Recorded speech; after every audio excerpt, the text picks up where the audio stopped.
지난 10년간 납입했던 연금저축이 올해 초 만기가 됐습니다. 작년 연말정산 때 세액공제를 꽤 쏠쏠하게 받았던 터라 올해가 가기 전에 빨리 뭐라도 좀 가입을 하고 싶은데요. 연금저축이 나을까요? 아님 IRP가 나을까요? 40대 두 아이의 아빠이고 총 급여는 7천만 원이 조금 넘습니다.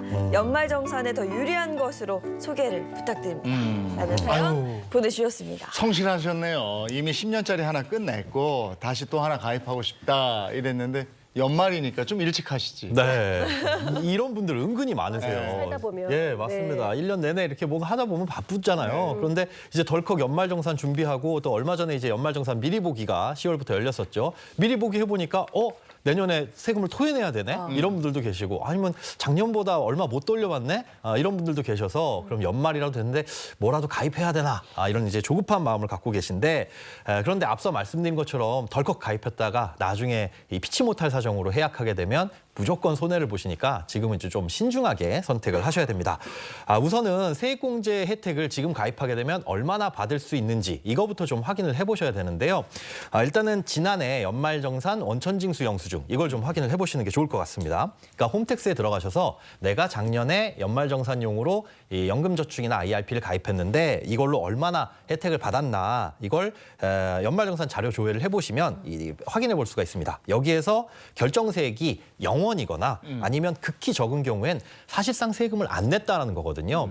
이런 분들 같은 경우에는 연금저축을 지금 가입해봐야 돌려받을 세금 자체가 없는 겁니다. 이 연금저축이나 IRP 세액공제 혜택은 1년 동안 내가 낸 소득세를 돌려받는 개념이라서 이걸 다 돌려받은 경우에는 사실 추가로 가입한다고 해서 혜택이 전혀 없는 거죠. 그러니까 이런 분들은 굳이 새로 가입하지 않아도 추가로 이제 뭐 세금을 토해내거나 하실 일은 없는 겁니다. 네, 그러니까 연말정산 세액공제만이 목적이라면 네. 굳이 만들 필요가 없다는 거고. 그렇습니다. 지난해 어땠는지 한번 봐라는 얘기잖아요, 그렇죠? 네. 근데 그것도 이제 작년보다 내 연봉은 뭐 조금 올랐을 거고 네네. 그리고 뭐 기타 소득이나 여러 가지로 또 복잡하게 생각해야 될 부분도 있지 않아요? 그렇죠. 그래서 이런 분들을 위해서 국세청에서 제공해 주는 게 연말정산 미리보기 서비스거든요. 그 연말정산 미리보기 서비스는 아마 10월 열리자마자 다들 확인을 해보셨을 거예요. 그래서 이것저것 넣어보시고 공제를 다 받아봤는데 내가 내야 될 세금이 결정세액이 뭐 충분히 많이 있다. 그 결정세액이 있다는 거는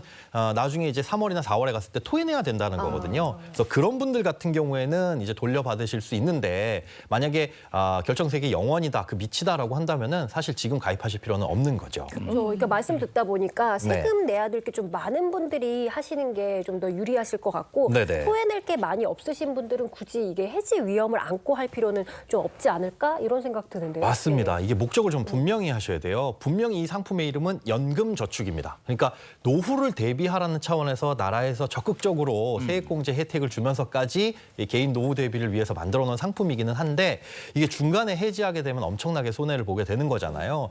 이분 지금 나이가 한 40대라고 하셨으니 또 아이들 키우시면 중간에 돈 들어갈 일 많아질 텐데 지금 덜컥 많은 금액 가입했다가 중간에 해지하시게 되면 손해 크게 보실 겁니다. 그러니까 그런 부분들을 좀 따져가지고 좀 가입을 신중히 결정을 하셨으면 좋겠습니다. 내가 상태를 보니까 10년 동안 요 정도는 여유 있게 낼 수 있을 것 같다 네. 하시는 분들은 뭐 어떤 걸 좀 참고하면 좋을까요? 일단 연금저축을 가입할까 IRP를 가입할까 이거 고민하셨잖아요. 네. 저는 만약에 둘 중에 하나를 선택한다면 연금저축을 우선하라라고 말씀을 드립니다. 왜냐하면 우리가 살다 보면 돈이 필요한 일이 분명히 생길 수 있습니다. 그러면 이제 해지하면 손해라고 말씀은 드렸는데 연금저축은 부분 해지도 가능해요. 그런데 IRP는 조금의 돈이 하더라도 전액 해지를 해야 됩니다. 그러니까 뭐 5천만 원을 내놨는데 연금저축은 한 1,000만 원만 꺼냈더라도 이건 가능하지만 IRP는 5천만 원 냈는데 이 안에서 1,000만 원만 필요하다고 하더라도 5천만 원을 다 깨야 되거든요. 그럼 손해가 훨씬 더 커지겠죠.